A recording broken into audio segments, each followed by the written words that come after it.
I think walking into a situation where you can tell yourself well, they know, even though like I'm like quote unquote like running the show here, Hmm. they know more about this than me in a sense. Like, and if I'm sensitive to their energy, it will help move this thing the way it needs to go. And I can just support that. You know what I mean? That's that to me, that feels like the thing to be most sensitive to.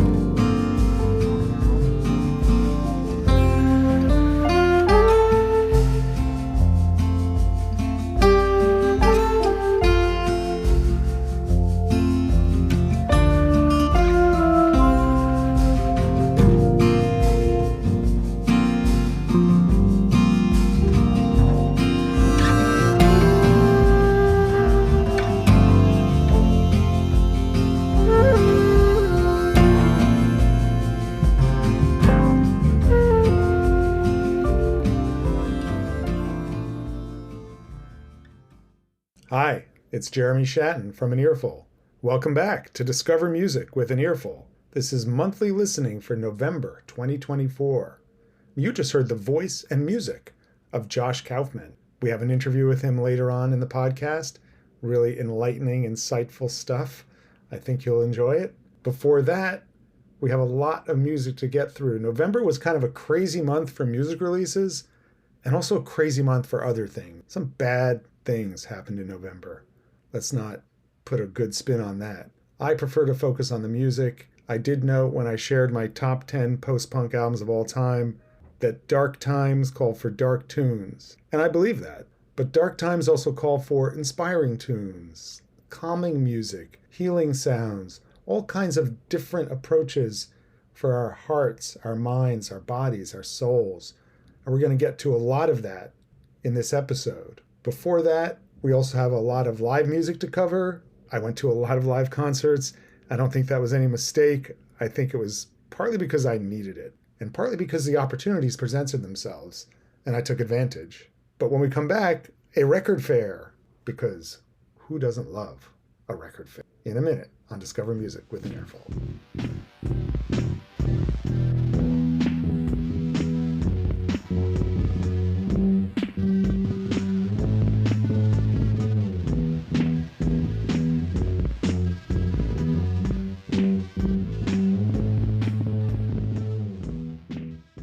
On November 2nd, we headed down to the Metropolitan Center in the Chelsea neighborhood of Manhattan for the WFMU Record Fair. What a great event. I love going to this event. Last year, they had it at Knockdown Center, which is way out in Maspeth, Queens, a far trip. This was a much less far trip, so I was pleased for that. And the great thing about the WFMU fair is not only are you getting access to all these great dealers, many of whom go to other record fairs, but you also get to shop from the WFMU library cast-offs. What an opportunity. And you're supporting WFMU just by showing up because you pay your fee to get in, $7 if you get the postcard. So I shopped a lot in the WFMU table. There was a lot to look through, but I only ended up buying one thing because I can be very selective at these events, knowing how much space I have at home and how much money I have to spend. So for $3, I got an immaculate German pressing of Ringo by Ringo Starr. It had the booklet and everything. And I have to say, this sounds better than any version of the album I've heard, including the one I have on CD. There's that song with Mark Bolan on guitar, and it just rips when he starts hitting that perfect Mark Bolan tone. Man, it's so good. So happy I have it. It's just a fun album. Then I was looking at some other dealers' table and I came across a copy of Coda by Led Zeppelin. I've been on the fence about this album pretty much since it was released in 1982. But at this late date, it fell into my hands. It was $13. It was in perfect condition. And I thought, Jimmy Page put this out on Swan Song in 1982. Why don't I get it? That way I have all the Led Zeppelin stuff that was released from the first album to the Coda. And I actually like the album a lot more than I remembered. There's some fantastic stuff on there, including the In Through the Outdoor outtakes, which I just love. Ozone Baby and Darlene, they really kick ass. And Wearing and Tearing, I love that just the sound of them is so good. Walter's Walk is also very cool. The live version of I Can't Quit You. And then there's Bonzo's Montreux, which has the bizarre drum solo with the electronics. My daughter heard that for the first time and went, whoa, there's some really wild stuff going on there. Indeed, there is. Was it the best Led Zeppelin album? Was it the best material that we even know that they had in the vaults? Not necessarily, but is it a great thing to have if you're a Led Zeppelin fan? 100%. I'm so happy I have it. The last thing I got was I splurged for $2. I bought a Bill Nelson's Red Noise 12-inch single. I'd never seen this before, and it's got live tracks on the other side, on the B side. I didn't even know he put Bill Nelson's Red Noise on the road or on stage. They were fantastic live. The energy is furious. The playing is immaculate. It's so, so good. And I actually really like Bill Nelson's Red Noise era. This was his bridge from the prog rock of Bebop Deluxe to the more sleek art rock synth pop that he started doing in the 80s. And he really just nailed this moment when post-punk and new wave were just exploding around 1978. So, so good. If you can find some Bill Nelson's Red Noise, just get it. You'll enjoy it. When we come back, some live concerts.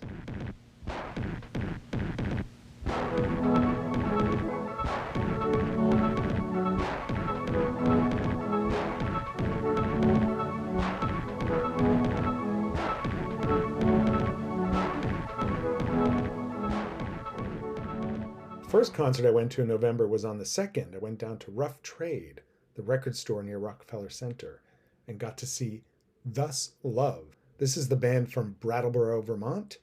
They were there to celebrate the release of their second album, All Pleasure. We'll hear a little more about that later. It's a terrific record, but in concert they really blew me away. So much energy and explosiveness, but precision too. They just played really well. 2 guitars, bass, and drums for the most part.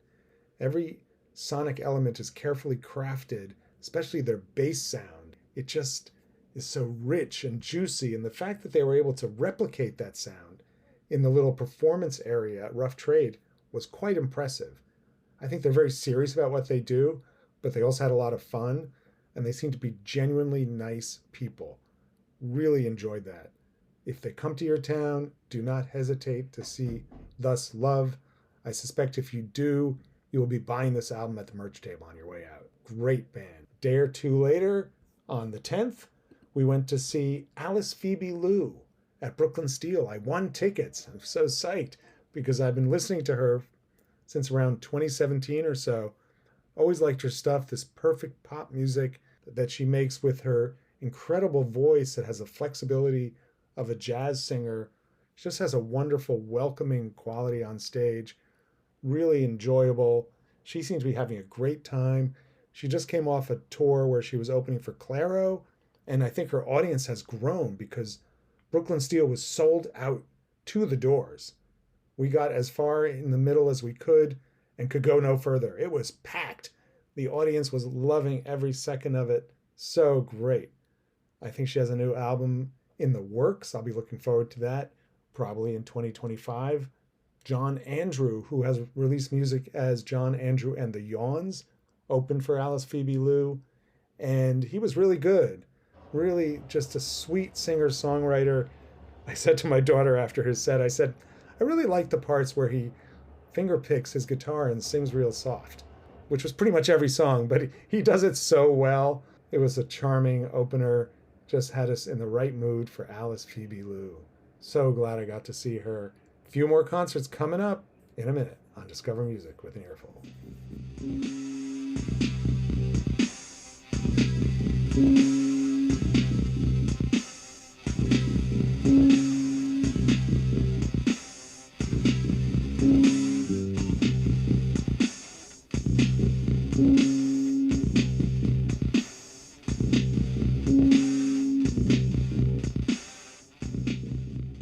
Literally the day after seeing Alice Phoebe Lou at Brooklyn Steel, we headed out to Ridgewood to see Florist with H. Prew's opening for them.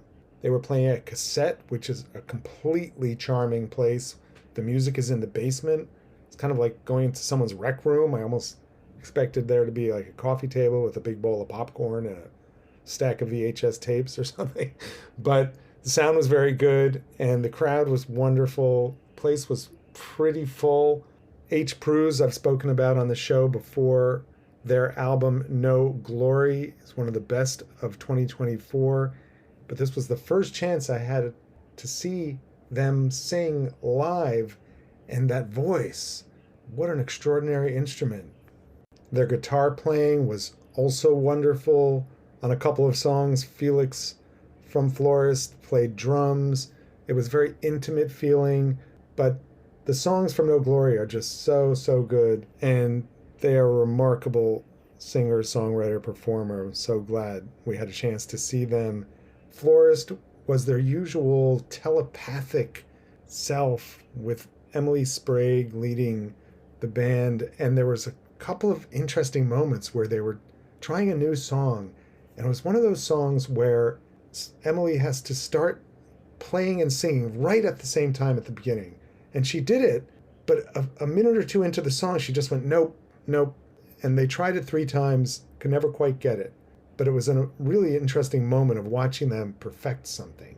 And when the show was over, they huddled on stage, the 4 of them, talking things through. I think they're gearing up for another album, and this is part of their process. They had done, I think it was a 4 or 5 night residency at Cassette, different openers each night, but I'm glad we made it to the one with H. Pruz opening. Just so great. And I also took a stack of their wonderful zine Gunk, which has the best show listings in New York, and also great editorial. If you can find a paper copy of it, it's beautifully designed and printed. I distributed some up here in Inwood, but I think you're going to start seeing more of them around the city. Keep an eye out for Gunk. They're also on Substack. You definitely want to subscribe to that. Great concert at Cassette. And then, after these long subway trips to Brooklyn Steel and Cassette, we were able to just walk down the street to the Holy Trinity Episcopal Church here in Inwood and see Bent Duo. This is the collaboration of Bill Solomon, a fantastic percussionist, and David Friend, a great pianist. They're both composers as well. We heard a piece by each of them.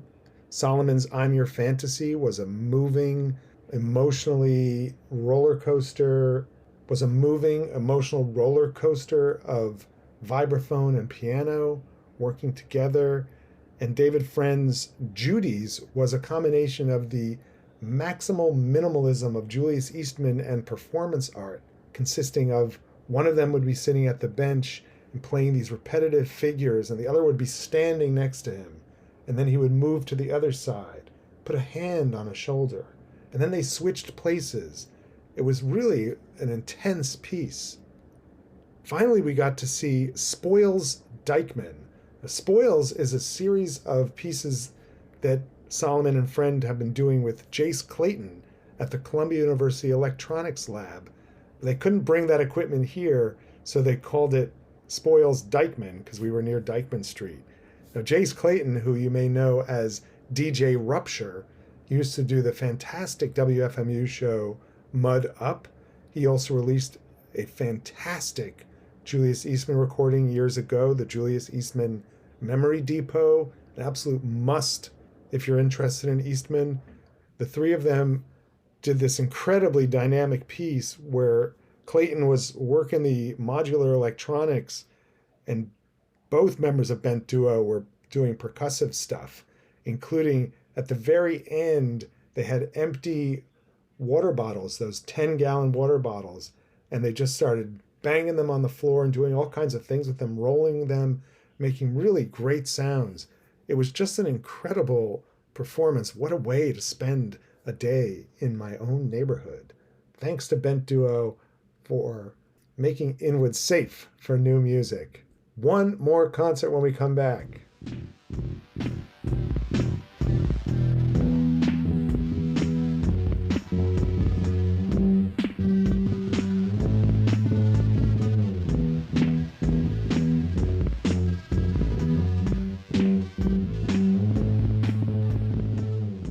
For my last concert in November, I headed back out to the Ridgewood-Bushwick border to the fantastic little club, Purgatory.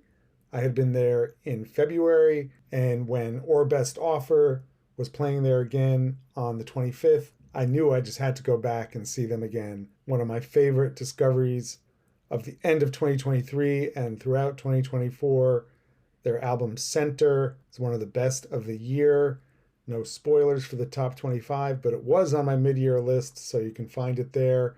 And I featured their music on this podcast. They were playing a 4 band lineup to celebrate the birthday of Grace Schmidhauser of Or Best Offer. Purgatory, as I've probably described it before, is just a wonderful, welcoming place. So many great things going on there.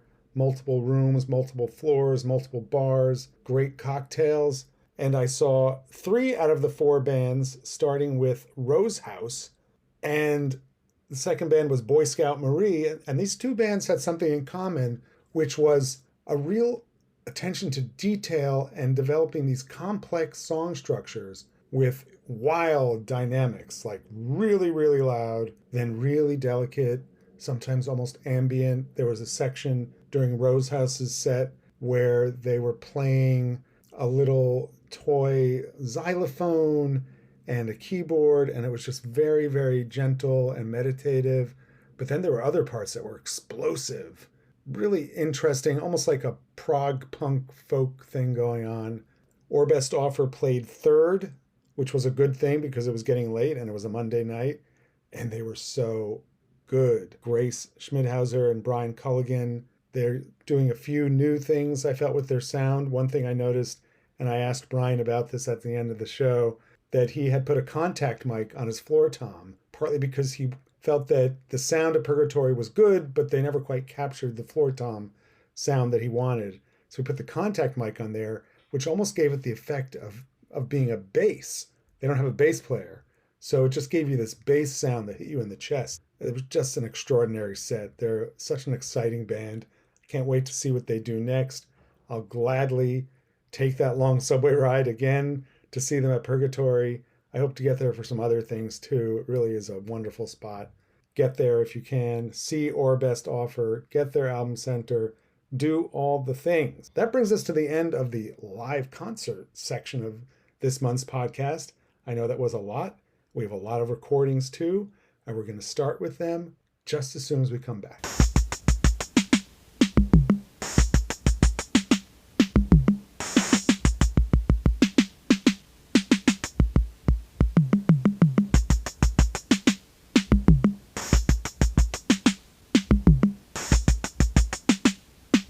Our first album this month is Hush, the debut album from flutist Roberta Michel.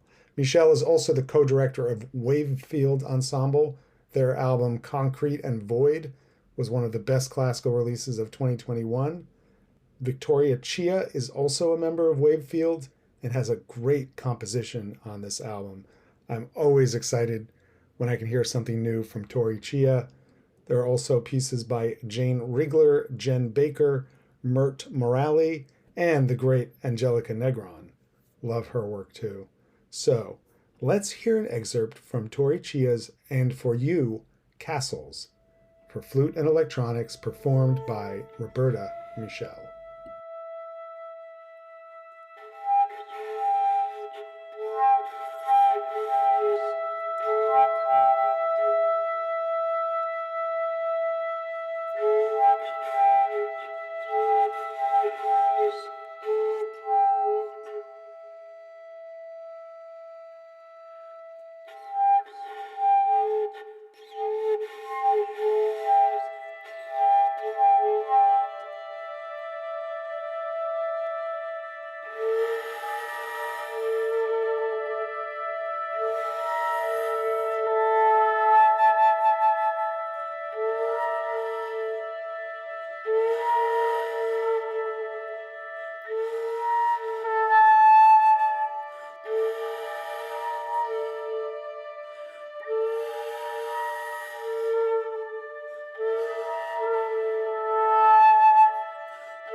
Kind of haunting, isn't it?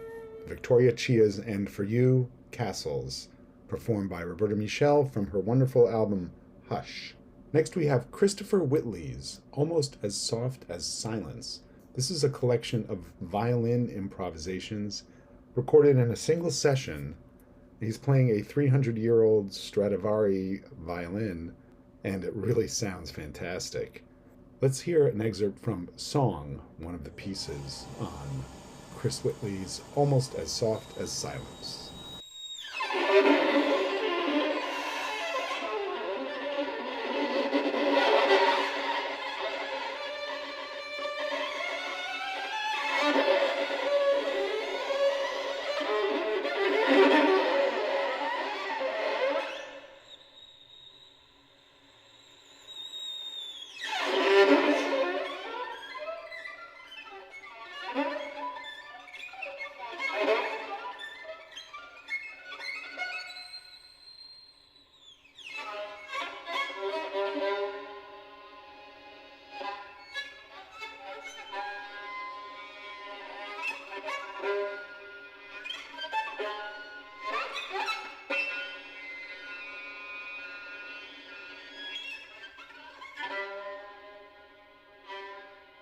Not exactly soft and definitely not silent. That is an excerpt from Song by Christopher Whitley from his album Almost as Soft as Silence. The album runs the gamut of emotions and sonic adventures, and I completely recommend it. Next, we have the first of 3 vocal recordings, starting with Kate Soper's The Romance of the Rose. This is her opera, now in a premiere recording on New Focus, and the music is performed by the Wet Ink Ensemble. Singers include Lucas Steele, Philip Bullock, Anna Schubert, Devoney Smith, Ariadne Grief, and Ty Boak, and Kate Soper herself, who sings the role of Shame, using a heavily treated voice. The album is a true delight, taking you through all the allegorical components so familiar from medieval prose. The packaging is also a delight, featuring illustrations by Julie Doucet. It's a hardcover book with the 2 CDs on either side and these just delightful illustrations. It really is a beautiful object and immerses you in the work as you read and listen. If you have somebody on your list who loves music and books, this would be a great gift for them. $30, I consider it a bargain. I recently did a video of 20 cool and unusual vinyl packages. This could be included in a video about cool CD packages. Check it out. But before then, let's listen to an excerpt from Shame Returns from Act 1 of Kate Soper's The Romance of the Rose. Oh, shining, glittering, nasty dagger to do what? To stab, to stick in, to make a tragic star-crossed lover, a rotting, worming corpse, to grow dull, diseased, stained, rusted, vile, to meaningless words and hurt into your flesh. Full of shit. You're right. This whole thing is fucking stupid. What am I doing here? Everyone's looking at me. What do I do? Your sickness proves again. It's black.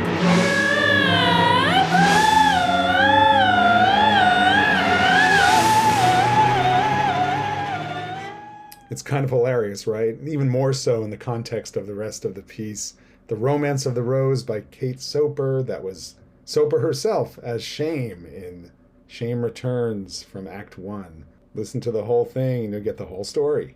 Next we have a new release from Christopher Trapani, one of my favorite composers. He really is just incredible. Waterlines, I put on my 100 greatest recordings of the 2010s, and it is an essential release.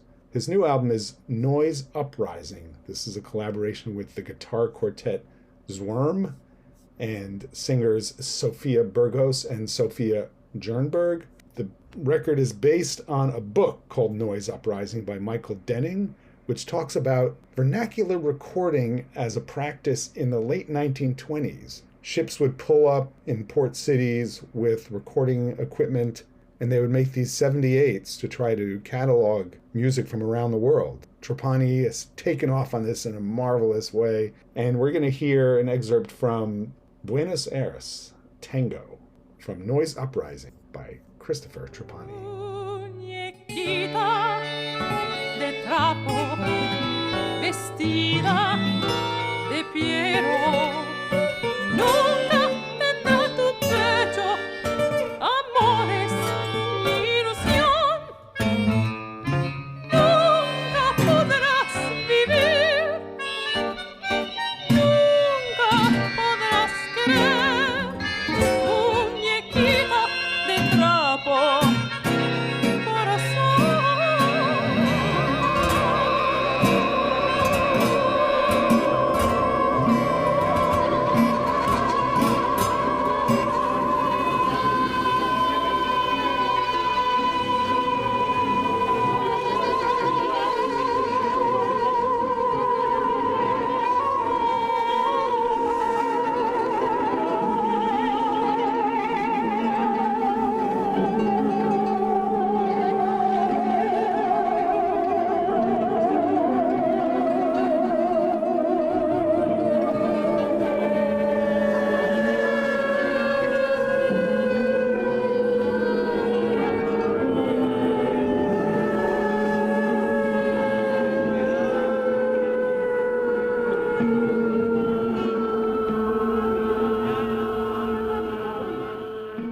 Really cool stuff from Christopher Trapani and Zwern, the album Noise Uprising. You can hear Trapani applying some electronic effects to the vocals on that one.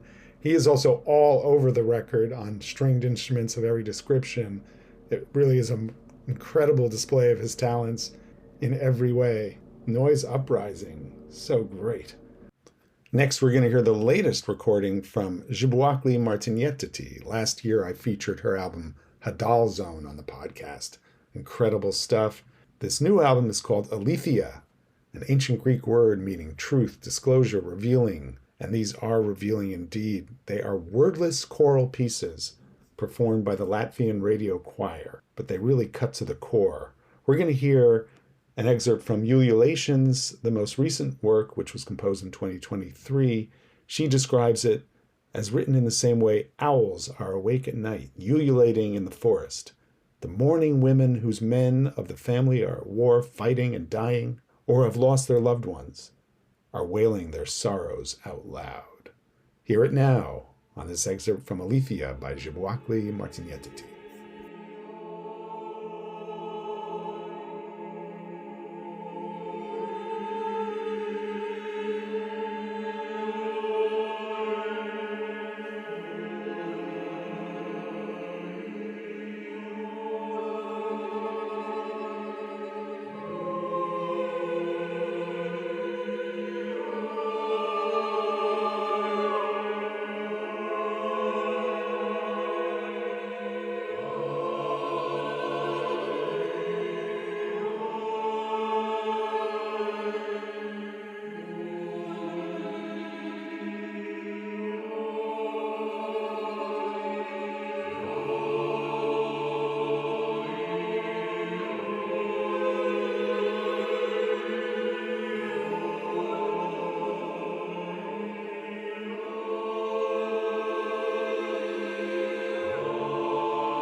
That was an excerpt from Ululations by Zhibuakli Martinietti from her album Aletheia.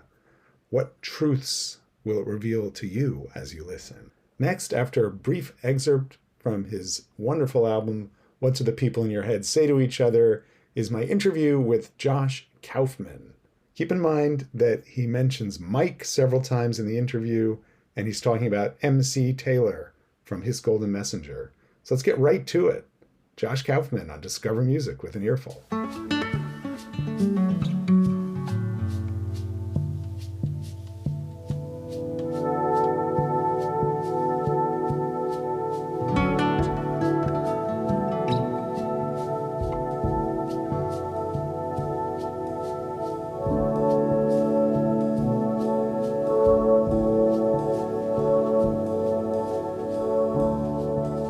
I'm here with Josh Kaufman. How are you today, Josh? I'm good, Jeremy. How are you? I'm doing well. Thanks for having me on. You are so welcome. Thank you for making the time. When I talked about your new album, What Do the People in Your Head Say to You on the podcast in October, I mentioned that I often saw you playing scorching lead guitar with His Golden Messenger. Usually deep in the concert, way in the set, you would come out and just like bring this new burst of energy. But I know Uh-huh. that's only one side of what you do. How would hmm you describe yourself as a musician? Yeah, I think that I'm a compulsive musician. I've always kind of like felt like a little restless in my life, and that music was something that helped me to center my whatever I'm feeling at the moment. So, Mm. I really am sensitive to the spaces around me when I'm making music and try to make music that represents how I'm feeling in that space. So it changes like anyone, with where you are and what you feel like you want to express. So yeah, I think like when I'm hanging with Mike, I'm feeling the energy of the band and wanting to fill in something that maybe I'm not hearing, but know that they can all go there with me. And Right. so that would be, that connection there. I know that there's certain types of sounds and energies that Mike and I really have a fondness for together. So it's fun to feed each other you know, those bits and play with where they can go musically. But yeah, that's the kind of musician I am, I think. Mhm. I guess I'm not afraid to go somewhere, even if I don't know how. You know what I mean? Just to see what happens. Absolutely. Yeah, that excitement comes through in a lot of your playing. I read the liner notes to the album and it said you didn't want to explain it away. It's a beautiful album, these multi-layered kind of instrumentals with some vocal accompaniment. hmm But they also mentioned that the album cover art was by your grandfather. Yeah, So Stuart Calvin. he was an artist. hmm Was he the artist in your family before you came along, or were your parents? Yeah, no, I definitely feel like growing up around him gave me a really, I mean, we were close up until I was like maybe like 12, and then my grandparents moved out of the Northeast, so we didn't see them as much. But as a kid, my brother and I spent a lot of weekends hanging out with them in South Orange, New Jersey, and then in East Orange, New Jersey, and then also we would meet. We grew up on Long Island, so we would Mhm. like meet in the city sometimes. That's like for like a handoff, and they would take us to museums Mhm. but mainly it would be this kind of thing where, I knew that grandfather, I call him grandfather. I knew that grandfather was a so like proper sounding. I knew that he was like an artist by trade, like Mhm. that's what he did for his job. Yeah. And I knew that he had a lot of interests in terms of he was working commercially, he was working in like a portrait for, as a portrait artist for people. He certainly painted a lot from photographs that he had taken and particularly was really interested in his family. There's tons of drawings and studies and paintings of me, my brother, my cousins, my dad, my grandmother. We have a beautiful Mhm. painting of my grandmother downstairs. And the way that the work coexisted with his life was always like really meaningful to me. I mean, we'd like get up in the morning and wake him up, my brother and I, and he would make us some oatmeal, and then he'd like put the oatmeal and like, give us some like colored pencils and some paper. We'd sit on the floor and we would be in his studio, which is in their apartment, and he'd, light up a cig and just start painting and hang out with us, and we would talk to him while he was painting, and then he would take us out for lunch and we'd meet his like cronies hanging out there, and then we'd go back to the apartment for a little bit, and he would, we'd play with my dad's old toys that happened to still be kind of scattered around, and he would continue to he would say, I'm going to make a schmear. I just got to make a schmear for a little bit, and he'd like paint a little bit, and then come and play with us. Then we go out, and we would go to dinner or do a thing, and we'd come back, and we'd be watching like the Dirty Dozen, sitting on his bed eating like Dixie cups of ice cream, and he'd be in the corner like one eye on but he'd also be working. And the way that he kind of like did this thing, it reminded me of like, we have guitars and pianos and things all over our house. It kind of I like rubbed off on me. Like whenever we're hanging around, I'm always grabbing an instrument or doodling something around the kids, and like it's like part of my life, and I kind of picked that up from him, But also a kind of work ethic to it as well. It is. It's like it's a compulsive work ethic. Yeah, where it's like you can't help it. It centers you, and it kind of helps you make sense of things. Some people keep, journals and stuff. This is what I do. So with the album, not to go too deeply into it to ruin the magic, but it did say that you had notes in your phone, voice memos. Yeah. That you drew on because you were stuck in the studio with a bunch of musicians and you had to do something to use the time. Yeah. What kind of voice memos do you make? Are you recording instruments, humming melodies? Both. Oh, okay. Yeah, both. Yeah, so it was a funny day. I was going into Reservoir in Midtown, just south of you, a couple miles. And to work on, I was told it was like a soundtrack, like an improvised soundtrack for like some movie cues for like a doc or something like that. And we were gonna like play to the screen, and they couldn't get the screen to work. Oh, but I gotcha.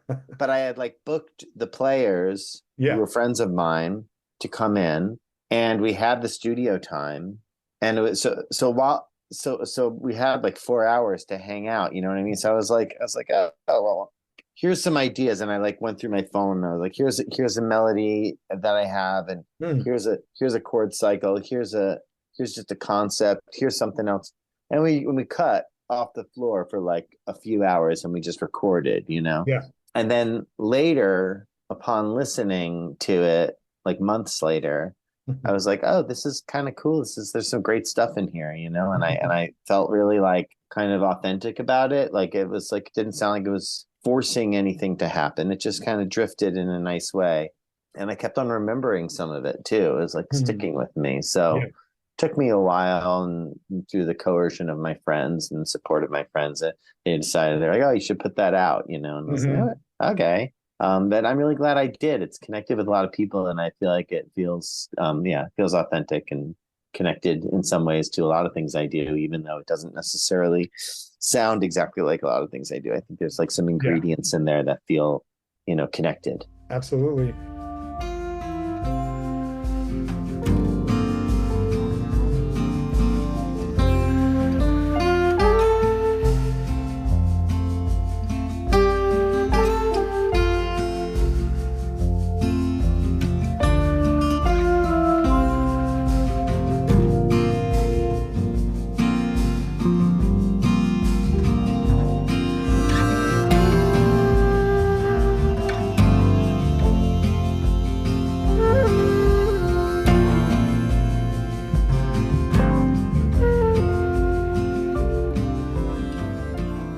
And I'm wondering, would this kind of happy accident have to happen for you to put out an album under your own name? Because I see you as one of the ultimate collaborators, producing so many people, playing on so many records. Obviously, you're a member of Bonnie Light Horseman, but that's a trio. Yeah. Eric and Aeneas. Yeah. We're leaving for tour on Sunday, actually. Yeah, I think this was great. This is something I've been wanting to do in some form for a long time, and I didn't really know how to kind of open up the door. So it was nice that it happened this way for me. I didn't have to plan it and have to, put a plan around it, or create a narrative to give to the press or something like that. It just felt like it could just kind of send it out, and that felt like a good way for me to do it. Definitely a nice surprise on my end. Oh, cool. Yeah. Thanks now for checking going it back out. to your beginnings. Your grandfather was an artist. Your parents were not in the arts, but what kind of music was around you when you were growing up? Do you have any musical memories? Oh, Something that tons. stuck Yeah, with yeah. you when you I have were a kid? tons. My both my parents are music lovers, Hmm. and I guess to say, I think that like there's it's so incredible, like when you're a little kid, the music that's on around you, whether it's coming through like television or the radio, or just people are singing you songs in school or whatever. It's like that's your yeah, when your brain is like developing, right? It's like that the stuff that comes in at that time is so huge. So I did have a little record player. I had my parents' records, so we had Bookends, Simon and Garfunkel, and Let It Be by the Beatles, and particularly the artwork on both those records is like really like these like iconic photos of them, Yeah. And my parents, so it was on my parents' records, and then there was radio stuff, so tons of like, there was like it was early '80s, so like Cyndi Lauper and Were you listening um, to WLIR? I was listening to well, growing up, there was let's see, it was I think it was Walk 97.5 would Oh, have been okay. WALK. And then Oh, there was I know that. WBLI, which was Yep. like kind of like a soft rock Long Island Hmm. station. Yep. And then there was the university station, which my dad would listen to on the weekends. Hmm. And then we would also get FUV. So Oh, yeah. we would get Fordham out there on Long Island. And so that was pretty great. And that was later, like maybe like 10, 11, 12. And I didn't start playing music like on my own, like playing guitars and stuff like that until I was in high school. But I was a huge music fan. My dad was listening to a lot of blues and folk and stuff like that. So, and my mom was a journalist, and Mm. she did feature for the New York Times, the Long Island section of the New York Times. So we would get to go see tons of concerts with her because Oh, she would be wow. like interviewing whoever. So we saw Yeah. like, Albert Collins, Albert King, we saw Richie Havens, and we Mm. saw Luther Guitar Jr. Johnson, and we saw like BB King and Bobby Blue Bland, and like, I mean, like just like insanely amazing Yeah. stuff. Leo Kottke, which was really big for me. Mm. And Leon Russell, all kinds of people, Leon Redbone, all the Leons. And these people all came through. Moses Allison lived in like Smithtown, right near us. There was lots of interesting stuff happening. And I think because of maybe Dr. John, Mm. I think because of like where these people were in their career, right? Like in the early 90s at that point, Yeah. late 80s, early 90s, it was like they were accessible again. So yeah, so my mom was hip to that, and she was taking me and my brother and my dad to all these concerts. We got lucky, and then my dad's also like a crazy Dylan head, so we would go see lots of like I remember seeing like when the Paradise Lost tour, like when Dylan brought Patti Smith back out from retirement and Hmm. those years, so a lot of that music, and then I kind of became like really into the Grateful Dead in high school, and that's still like considered a big part of my DNA Mm. musically. I played a lot of jazz guitar in late high school and in early college, and that What was catalyzed that transition from being a music lover to a music player? so it's kind of funny. My friend Sean Quinlan, who I credit with teaching me how to play, he was a couple years older than me. He rode the bus with me home from school, and we used to talk about music all the time. He had an amazing music collection. His parents were also like total heads and had really cool records and stuff. And we used to go hang out, and he started taking guitar lessons, and he got really good really fast. And he needed somebody to like play chords underneath him so that he could like shred. And so he taught me stuff. And I just hung out with him, and I watched him play. And we would play along with records. I mean, we played along with everything from like the Beach Boys and the Dead Milkmen and like the Grateful Dead and Rush and The Cure. And I mean, like just wide ranging. No, like I'm this kind of person, so I listen to this kind of music. I mean, like just all over the map, which was really cool. And we would go take out CDs from the library and stuff. We had this great library, MS Clark Library, that had a really cool CD library that you could, and vinyl too, but we were taking out CDs at the time. And you could get like, they had like the American Anthology of Folk Music, the whole box set. You could just take it out, and go crazy with it. And anyway, so it was there was a lot of music coming at me as a kid, and I'm really grateful that it sort of held no boundaries, and that kind of hit me from a bunch of different directions. Yeah. And did you study music in college or you just, I did. Yeah. I was a really bad student in high school, and I was like, but I also really wanted to leave town. And I was like, the only way to get into school was, like to like sort of like almost declare a major early and like find a way in. So I auditioned to a bunch of state schools for through their music program, which was great. And then Mhm. and I got into a few, and I ended up going to SUNY New Paltz, Oh yeah. and they which had a great music department, Mhm. and I learned a lot of stuff, and I mostly learned from the other musicians around me, and just had a lot of opportunities to play and with other people, and made a lot of like, music friends that I still have. Yeah. New Paltz is such a great little town too. It's awesome. And I live not far from there now, which Yeah. is great. Yeah. Making music and producing music are two different things. Yeah. When did you start getting into production, arrangement, all those things that you do so well now? Well, I don't know that I drew a distinction, so then maybe that was helpful. Mhm. Like when I was a kid, it all seemed like the same thing. So being in bands and coming up with material and then arranging it, it all seemed like, I don't know. I don't know that I ever even thought about it. I just Mhm. sort of like gravitated to that stuff. All throughout being in bands in high school and in college and stuff, it always seemed to me like my interests were always in coming up with new music instead of playing other people's music or covers or whatever, even though Yeah. we did that some too, and it's important to do that stuff, but I was always so much more interested in making up my own stuff, or just improvising with friends and stuff. So I kind of always I would like lead things in that direction. And then I think that I got a 4-track in college, and that was really helpful because I could put down more Yeah. than one idea myself at a time. And then that became really fun, and people wanted to hang out with me. And I don't know that I thought that was production or anything. I just thought it was what being a musician that was part of a community of musicians, or just friend. That's what friends did with music or something. I don't know that I called it production or anything like Mhm. that. You know what I mean? But part of production is being, and this is sort of a cliche, is sort of being a psychologist or Yes, an approach to bring out the best in the people that you're working with. it's true. So much of it is that. Yeah. And how do you approach I don't know. that? I really don't.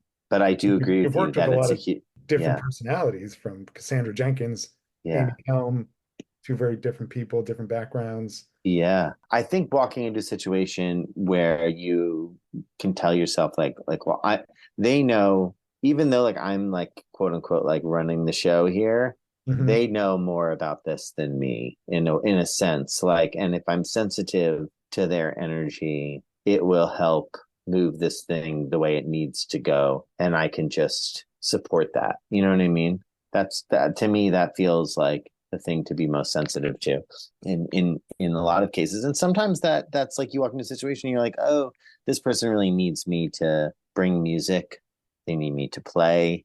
They need me to listen. They need me to do all the things. And sometimes it's just like somebody just wants their song to be heard, and they want to record it as in a very simple and direct way. And so I think they're all they're all different experiences. And I think they're like sort of like being like a somewhat restless person actually sort of helps me with that, because I don't have to, I'm not going to walk into a situation thinking I have to do this one particular way. You know what I mean? I'll easily kind of pivot to Yeah. something else without really, no, without being precious about it. And do you have any dream collaborators, people you haven't worked with that you'd like to work with? Somebody who you think, oh, I think I could realize their music in a special way or take it somewhere else? No, I don't know. No one comes to mind, but I do anything that would be different. I'm just interested in different things. I've ended up, because of I think my age and the kinds of music that I ended up making, and what kind of like came in through this sort of like indie rock world. But I have interests that go all over the place. So I'm really kind of just anything that's different for me is like a special experience that I want to learn from. Yeah. So usually, if I don't really have a choice. People decide they want to work with me, and then we work together if it's something that I'm interested in. So I don't know, but it does seem like the older I get, like the more I become like somewhat like more like cognizant of like when you say you want something or you put something into the, quote unquote universe, like that, like it will hear you a little bit more. I used to not believe that, but I'm starting to believe that it's kind of true. It's got to be careful what you say. That's right. It might come echoing back years later. You've done all these different things. It seemed for a while you were sort of in the journeyman stage, showing up here and there as producer, guitarist, multi-instrumentalist. But then Bonnie Light Horseman happens. And that Uh-huh. started at the People Festival in Germany. Am I right? Yeah, basically. I mean, that's where we recorded most of our first record. But we had Okay. been, Anais and I had been working together prior to that, and then we brought Eric in before that too. So it had been kind of putzing along at its own pace. But I think that the sort of opportunity that Aaron Dessner and Justin Vernon gave us by kind Hmm. of believing in what we were doing and giving us a platform and to work on it and stuff like that really helped solidify it as something. You know what I mean? Yeah. Yeah. That first album is iconic in my household. It really was something we leaned on that year. Oh, cool. That's awesome. It's absolutely fantastic. And I actually saw a version of Bonnie Light Horseman at the People Festival at Pioneer Works. Oh, yeah.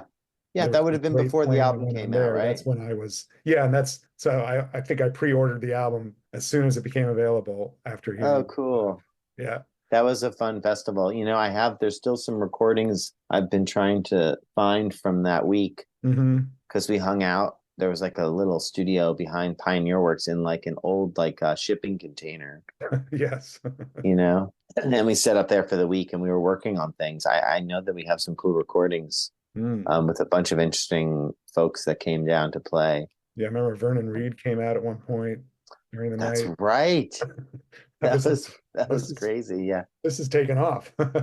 Yeah, that was a fun night. That's cool that you came to that. What is it like being part of a touring band? Because now it's a real band. You got 3 albums under your belt. You're Yeah. touring, you put on big concerts, Yeah. sort of a different vibe for you. And how's that working out? I like it. It helped ground my life in a lot of ways in Mhm. terms of, having a young family and being a touring musician with all different kinds of people was really both super rewarding and cool, but also really complicated for scheduling at home, right? Yeah. So it's nice now that like I kind of like limit my touring to just Bonnie Light Horseman and Mm. other things. Mm. Other things will pop up and I'll do them, but it's really just more like I'm not looking to hop out on the road as a guitarist at this moment in my life. I feel like maybe I'll hit that. I mean, hopefully I live a long time and I can do that again when I'm, when the kids are a little bit older, Mhm. because I do love kind of, playing with all different kinds of people. But in terms of like touring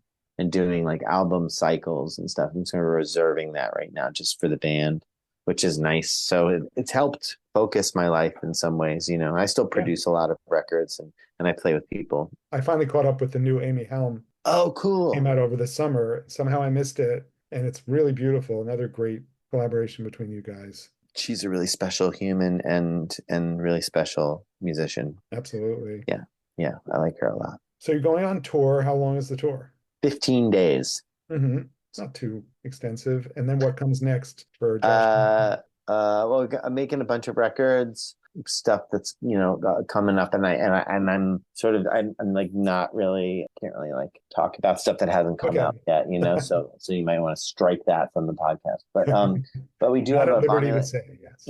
we do have a Bonnie Light Horseman tour coming up in Australia, which will be fun. Oh, nice. And that'll be our first time. And we're going to be in Europe next week. That'll Mhm. be fun. And yeah, I'm hoping that we can get another record in the bag this year. I have an idea about something that, I'd like to try with us. It'd be fun to do. And then I'm also just interested in making more instrumental records. I have a lot of material that's, stockpiled from the years, but I'm Yeah. also interested in starting from scratch on some ideas. I've been talking to a bunch of different friends about places to go musically as just jumping off points. So I guess I'll just kind of like see where it all goes. That's kind of what I'm hoping for this coming year. I hope the whole world doesn't fall apart. I'm right there with you. And I thank you for your service in delivering music that nurtures our spirits and our souls and our hearts and our minds. Oh So, man. so important what you do. And I'm very grateful for your time today. Good luck on the tour. And I Thanks, look man. forward to more new sounds from Josh Kaufman. Thanks, bud. Don't be a stranger. Thanks so much for listening.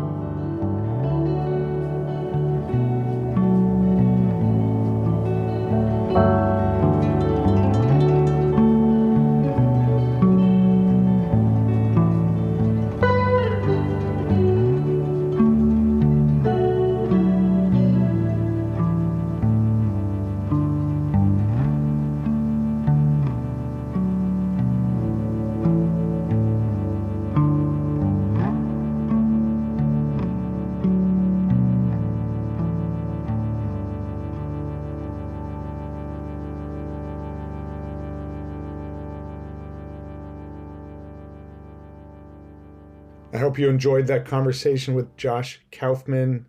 We heard a couple of segments from his album, What Do the People in Your Head Say to You?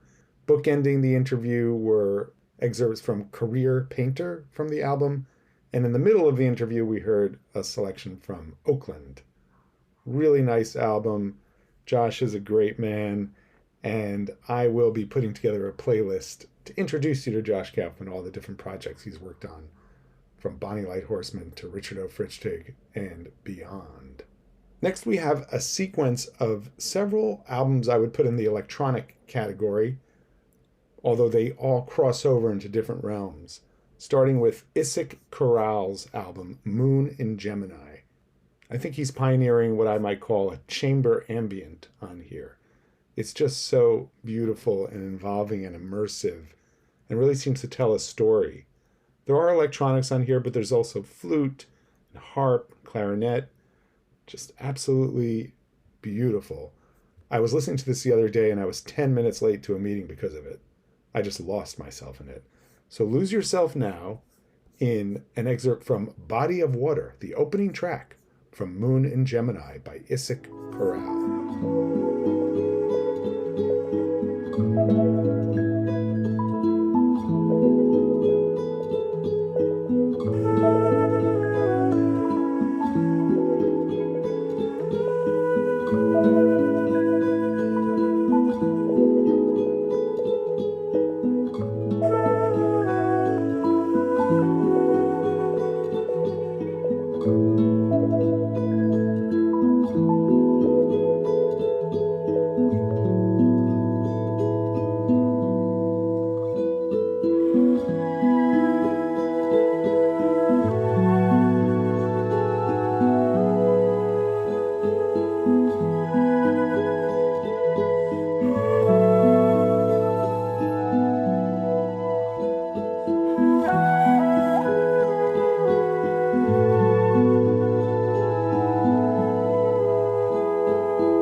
Wasn't that just lovely? I realized I could be saying Isaac Corral. It's Isik, Isaac or Isaac Corral. Beautiful album, Moon in Gemini. I see I have a few things to catch up from him, but really remarkable stuff. Beautiful, beautiful stuff. Next, we have Stefan Smulowitz, who is based in Vancouver and took a commission to work with a visual artist named Nadina Tandy. And they worked together and created this really incredible record called Bow and Brush. He plays violin, viola, bass, divina, enner, lyra, noon, Perkins, waterphone, and gongs. I'm not even sure what all those things are, but they really do make some incredible sounds. I could have put this up at the top of the show alongside Christopher Whitley, for example, but the track we're going to hear fits perfectly in this area. Check out Quartz Veins from Bow and Brush by Stefan Smulowitz.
I probably should have warned you, the mood is quite different from Moon and Gemini, from the idyllic to the dystopian. In Quartz Veins by Stefan Smulovitz, from his album Bow and Brush. But there's many moods and modes on the album. Make sure you get to the whole thing. Next, I want to talk about a very unusual project. Michael Schumacher is known for doing installations, sound installations and art installations, mostly in gallery and museum spaces. But this year, he's created something that will put that kind of thing in your home. And it's called Living Room Pieces. And it's a little box based on the Raspberry Pi computing device that connects to external powered speakers. And it runs on a cycle of sound and just kind of generates these different combinations from an array of things that he's put in there. We lived with the thing for a couple of weeks, and it really became almost part of the family. Oh, there it goes again. It's kind of rumbling up. Sometimes I had to turn it down if we were going to sleep and it was still in the middle of its cycle. It's like 12 hours on, 12 hours off. Really, just an incredible addition to the sonic landscape of our home. If I could afford it, I would definitely have bought one. They were $300, an edition of 10. They all sold out. So now Schumacher is scrambling, trying to figure out how to fill some back orders. To give you just a taste of an idea of what it sounds like, I have a little excerpt for you. You can also go online and search up Michael Schumacher Living Room Pieces to find the live stream, which will give you a few hours of what this thing sounds like. So let's listen to Living Room Pieces by Michael Schumacher right here, right now on Discover Music with an Earful.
That's just a brief sample of what you would have in your living room if you had one of Michael Schumacher's living room pieces in there.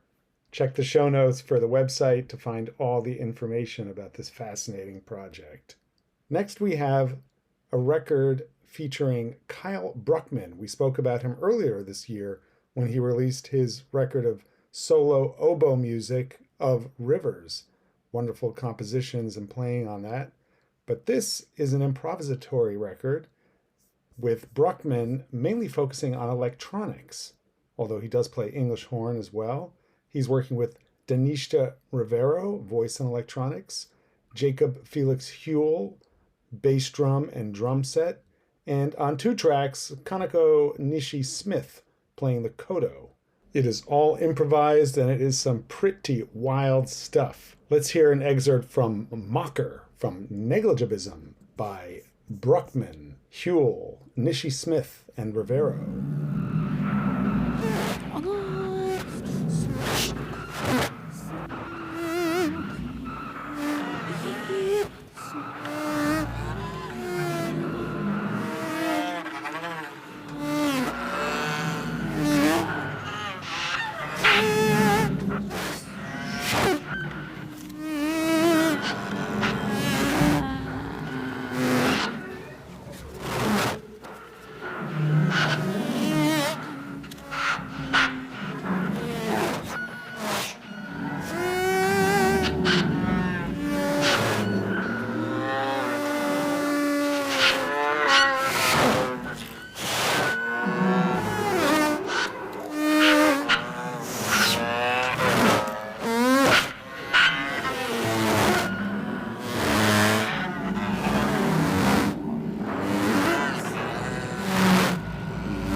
From the gnarled landscape of negligibilism, we come to something much sleeker. The World We Left Behind, collaboration between the wonderful electronic composer, musician, visual artist Fong Tran, working with choreographer Troy Schumacher and game designer Samantha Lee.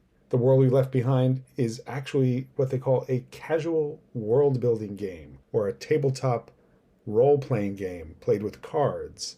You can actually get everything you need to play the game and a cassette of the score for $50. It's really great. I have not tried the game, but I love the soundtrack. Let's hear an excerpt from Part 1 from The World We Left Behind.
Wasn't that wonderful? Fong Tran's music for The World We Left Behind. Now in the game, The World We Left Behind, there's 2 players and they are exploring an abandoned world. Our next album explores abandoned worlds too. This is Volume 3 of Kristen Rue's Universal Synthesizer Interface. The first 2 volumes came out in 2023. This volume focuses on a software engineer named Joel Chadabi, who founded something called Intelligent Computer Music Systems in 1984. Intelligent Music made a lot of MIDI sequencing software that would be used throughout the music world for a time. And on this release, Ruse focuses on one called Upbeat, the Intelligent Rhythm Sequencer, released in 1987. Let's hear a sample from Zimba from Universal Synthesizer Interface Volume 3, by Kristen Roos.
Wasn't that just so cool? An excerpt from Zimba by Kristen Roos from his album Universal Synthesizer Interface Volume 3. I can see an alternate universe where the Talking Heads, instead of making little creatures, they doubled down and got all this great software from Joel Chadabi and made an album like that. I also think that ARP, the musical project of Alexei Georgopoulos, would find some profit in these ancient MIDI texts. So cool. We're going to go from electronic polyrhythms to actual polyrhythms played by multiple players, but that's after our break because you've heard a lot of music and I just want to give you a chance to catch your breath. When we come back, something from Togo.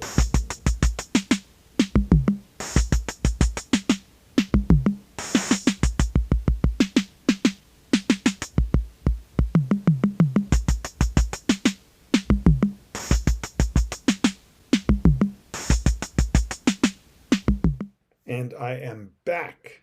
As promised, we're going to hear something from Togo, and then we're going to move forward with many more song-based tracks until we get to the end. Dogo du Togo is the name of the next artist. He is a singer and guitarist.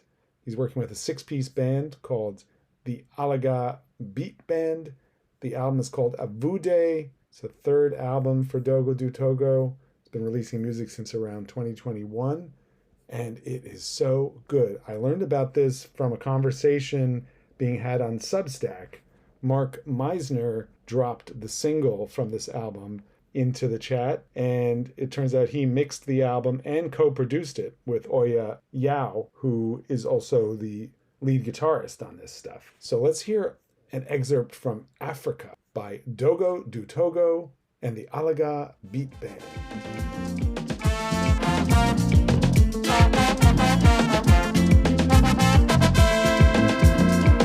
Yovo hotwa dose miabe dublo la wa rusende mele wasio enwala nyovwade miabe dublo la wa pawade mele wasio Afrika yole doya eyena olejo joyo vote o maga trova mereo eyena olejola joyo vote o maga trova mereo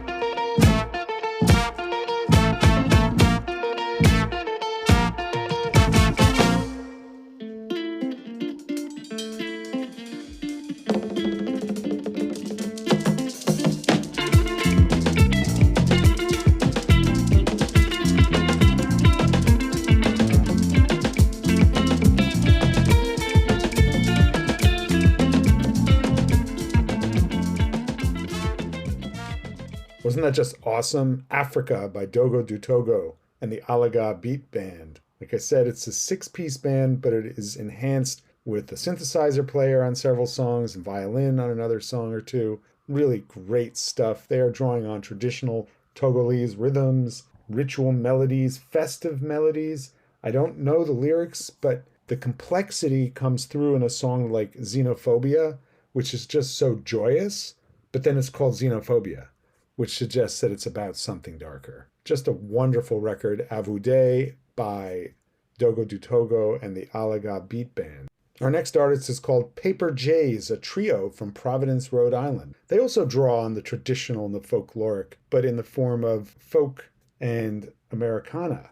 2 guitarists, Jesse Cohen and Justin Hubbard, and a drummer named Matt Crane. And there's something about it where it hits on these traditional motifs, but there's just something where they're bending stuff to their will, and it's so interesting. It makes sense in a way that this was on ESP Disc, which I associate mostly with free jazz, classic label, starting in the 60s of experimental avant-garde music. Just wonderful stuff, and I love that they have Paper Jays on here. It's a really cool album, self-titled. We're going to hear an excerpt from Blanket Etiquette by Paper Jays.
That was Blanket Etiquette by Paper Jays from their self-titled debut album. Make sure to get to the whole thing. Next, we have another debut album from Adeline Stray. I first became aware of this multi-instrumentalist, composer, singer, songwriter when she was opening for Skull Crusher and Florist at the Music Hall of Williamsburg last summer. We had been to a concert earlier, so I only got to see 2 of her songs, but then she also appeared with Florist playing the clarinet. I was thinking, this is somebody who can really fit into a lot of different contexts. A little while later, we saw her with Tomberlin, who was playing with an expanded band at Murmur Theater. What a great show that was. And I was thinking, wow, who is this Adeline Stray? And then the singles started coming out for this beautiful album called Original Spring. I want you to hear an excerpt from Hometown Blues, which was one of those early singles. It really shows all the different things she can do, though. So that's why I picked it. The whole album is fantastic. It traverses areas of chamber music, folk, rock. It really is impressively eclectic, but somehow all of a piece. Beautiful, beautiful stuff. And you're going to hear a little of it right now.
Stray, Hometown Blues. Her album Original Spring is out now, and it really must be heard.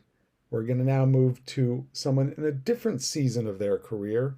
This is Jennifer Castle from Toronto, and she's just released her 7th album, first studio album since 2020. It's called Camelot, and while I was aware of her name, I had never listened to any of her music. The email came through from Paradise of Bachelors. They're a really solid label, often put out stuff that I like. So I thought I'd give it a try. And I was absolutely captivated. It's a wonderful album, tons of variety here. But the song that just blew me away from first listen is called Full Moon in Leo. It's just such a fun song. It really rips from start to finish. I think I said that on Twitter, in fact, after hearing it for the first time. Just love it. And in the album narrative, they have these liner notes, and it says here that Full Moon in Leo finds the narrator dancing around the house with a broom, wearing nothing but her underwear and big hair. There is a loose concept to the album around the theme of Camelot, where she's looking at her life in the context of some of those stories that have been told about King Arthur, JFK, the whole resonance of the word Camelot. But frankly, it just sounds like a great singer-songwriter album, takes you through a lot of different moods. Let's hear an excerpt from Full Moon in Leo, and you'll see what I'm talking about. When I'm dead and I'm gone, you come to my grave, saying things should have gone for some other way. How it folds and unfolds, only time can tell. May I leave you this life on my stone epitaph. The dream is alive and well. The dream is alive and well. The dream is alive and well.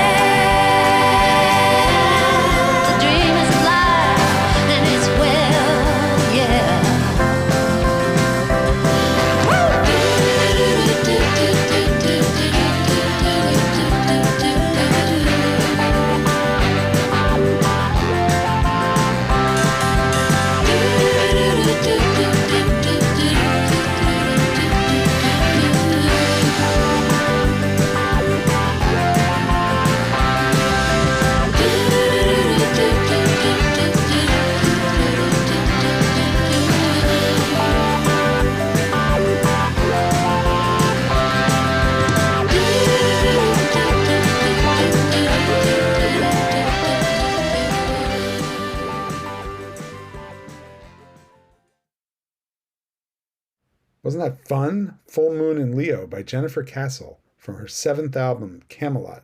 And you should definitely check out those liner notes. They really show depth of imagination and knowledge that went into making this record. It enriched my experience. I love the whole thing. And next we're going to hear another great album from Thus Love, who I mentioned earlier when I saw them at Rough Trade. And this is their 2nd album, All Pleasure. I would say that they are moving at a rapid clip. This shows a lot of growth from their first album, which was also great. So give a listen to an excerpt from Get Stable by Thus Love from their album, All Pleasure.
Get Stable by Thus Love, a fantastic band from Brattleboro, Vermont. Their album All Pleasure is out now. The band consists of Louis Racine on drums, Ali Julien on bass and backup vocals, Shane Blank, guitar and synth, and Echo Mars, guitar, vocals, and piano.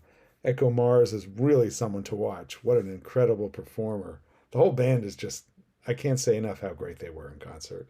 Next, we're going to hear Porridge Radio. They came out with their 2nd album in 2020 called Every Bad, and it was one of my favorite albums of that year. A really excellent post-punk, but with a kind of soulful edge that was surprising. The lead person in the band is Dana Margolin, and she really has an unusual voice that she knows how to use perfectly well. Now, as much as their 2nd album was one that I really loved, the 3rd album, Waterslide Diving Board Ladder to the Sky from 2022, it didn't move me the same way. It was totally fine, but it didn't completely grab me.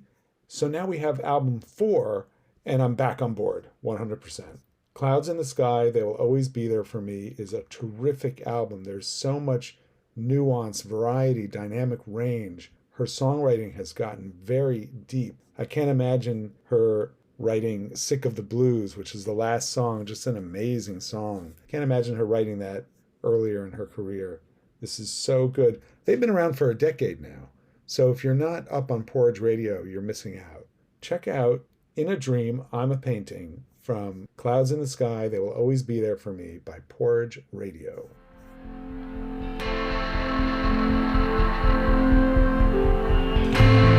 In a dream I'm watching you, watching the birds fly overhead, watching the world go, watching the time pass, thinking of love. In a Dream, I'm a Painting by Porridge Radio from their 4th album, Clouds in the Sky, They Will Always Be There For Me. Now, I was only able to give you a 30-second excerpt of that song. I think it's a little bit of a challenge to show the depth and breadth of what an artist can do in 30 seconds, but maybe I'm wrong. Let me know in the comments if you would prefer 30 seconds. I usually go to 60 to 90 seconds to try to show you the different changes that go on in a song or a piece. But I'm totally open to listening to people. Anyway, I'm so glad you got to hear a little bit of Porridge Radio. And now you're going to hear from Kill Symbols. This is the project of Jake Triola. His 9th album, Gonzo Activism, just came out. I'd never heard of this person, emailed me out of the blue, and I gave it a chance, and I was like, whoa, this is really good. And that was even before this album came out. There's so much to love about this record. I want you to hear a little bit of Tea and Oranges, just a terrific song.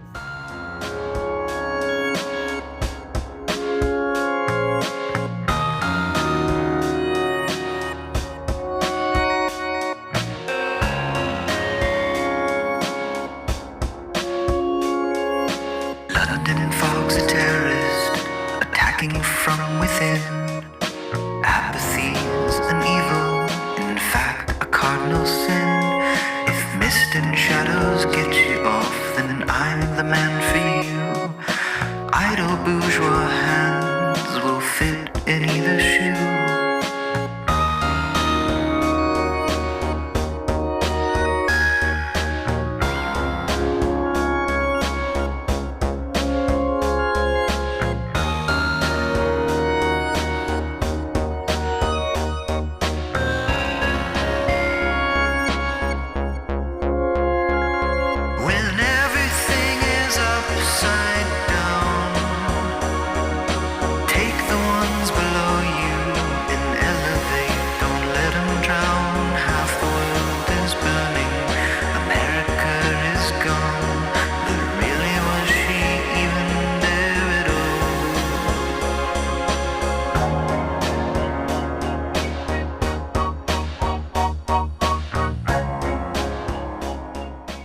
Wasn't that just so cool? Tea and Oranges by Kill Symbols from their album Gonzo Activism.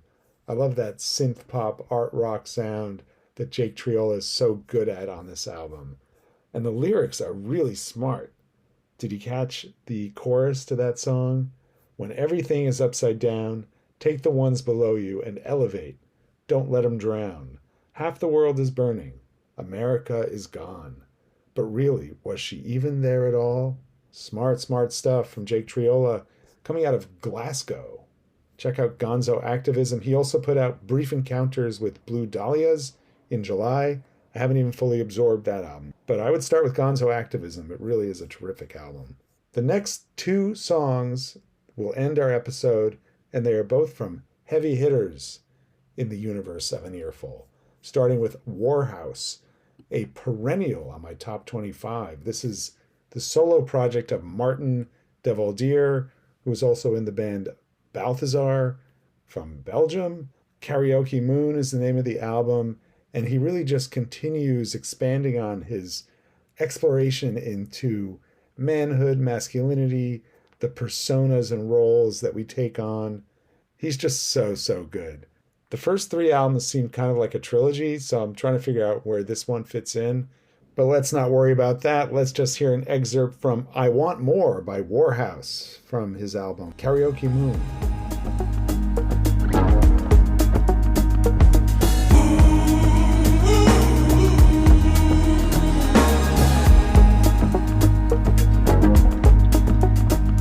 I'm serving as your poet among the other frogs. I just dress it up as beauty and I hope I won't get caught. Do I need to struggle to tie the perverse? 'Cause I am not an animal if I'm ungrateful and I curse. Yeah, tired is the army that's landing on your shore. Well, mostly I'm on some kind of victory. I want more.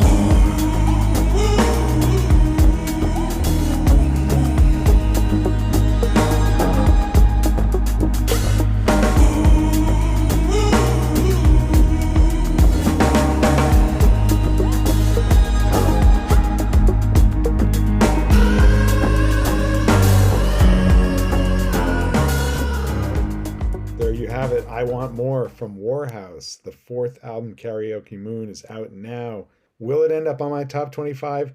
It's still in flux, But that's what's so funny about these people who do their best of the years in early November. This album came out on November 22nd, the same day as Mahashmashana by Father John Misty, which is just an absolute mind blower of a record. I would have included it here, but I already had, I guess, Time Just Makes Fools of Us All on an earlier episode when I thought that was just a standalone song. That's included on Mahashmashana, and you really must hear that record. It's so good. And then Kendrick Lamar put out GNX on the 22nd, a total surprise release that nobody saw coming. You wouldn't want to miss that in your best of 2024 considerations, would you? I love the song Reincarnated. A guy in Pitchfork called it unlistenable. You listen and be the judge. Some fantastic lyrics and some of the most passionate rhyming of Kendrick's career. Incredible stuff. But Martin Devildeer is no slouch when it comes to the lyrics, too. Listen to this from the song we just heard, Warhouse's I Want More.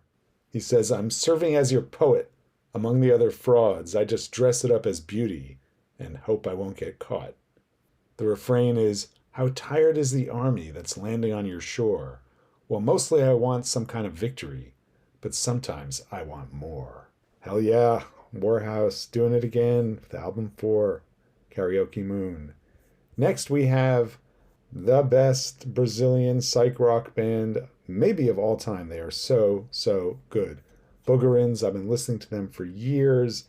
If you go and look at A Song for Friday, when I covered this album, I give the whole history of my experience with them, from watching them almost blow the plate glass out at other music, to listening to album after album, including a live album, which I consider to be one of the 10 greatest live albums of all time, Desvio and Irico from 2017.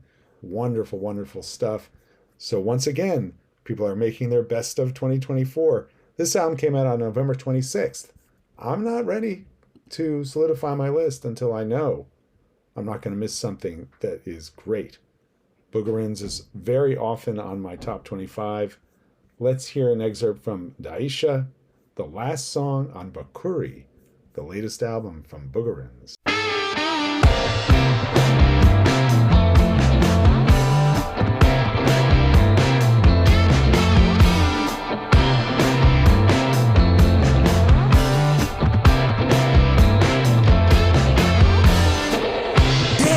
Notícias dormindo, como é que cê tá? Seu leve mesmo caindo, é sobre voar. Pedir pra ter bons amigos foi fácil de achar. Celebre mesmo caindo, é sobre voar.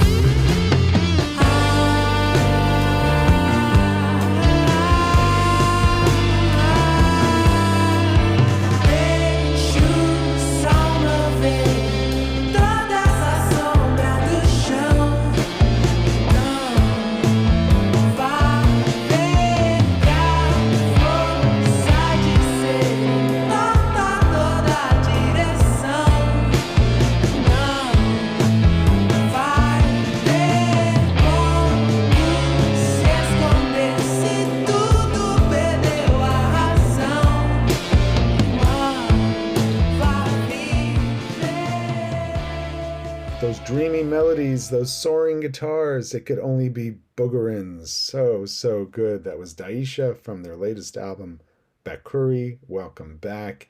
It's been a while since we had a full-length studio album from them, so I'm so happy to have this. Really a really wonderful record. Thank you so much for listening. If you made it this far, I greatly appreciate it.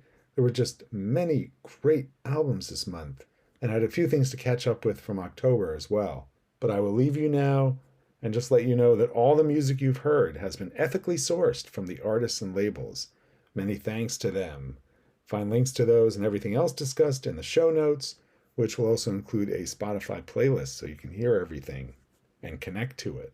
The interstitial tracks are by me, circa 1984, with Andy Gilchrist on guitar. Thanks as always to the Droplets, Holly Miranda, Am Parsley, and Chris Maxwell for my theme song. Find me at anearful.substack.com, and you can support my activities there by buying a subscription, for example, Or you can rate, review, and share this episode or the show, which will help me just as much. I'd be very grateful if you did so. Until next month, this is Jeremy Shatton for Discover Music with an Earful. Thank you for listening. Running in every direction.